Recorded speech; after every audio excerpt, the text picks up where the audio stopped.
बाबर अमान साहब तशरीफ रखते हैं, एक शेर कहूंगा, उसके बाद इजाजत लूंगा।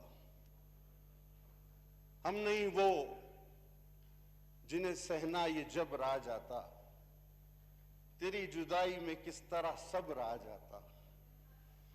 वो मुझको छोड़ के जिस आदमी के पास गया, बराबरी का भी होता तो सब्र आ जाता। बहुत शुक्रिया सर। जी 1 मिनट बाबर अमान साहब जी। तो मैंने बेंच आपके साथ मिलके मिलाया और बजाया इसलिए कि आपने बहुत अच्छा शेर बरो महल पढ़ा।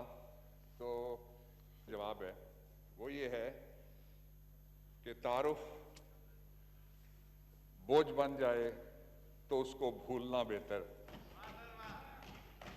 ताल्लुक रोग बन जाए तो उसको तोड़ना अच्छा, वो अफसाना जिसे अंजाम तक लाना ना हो मुमकिन, उसे एक खूबसूरत मोड़ देकर छोड़ना अच्छा।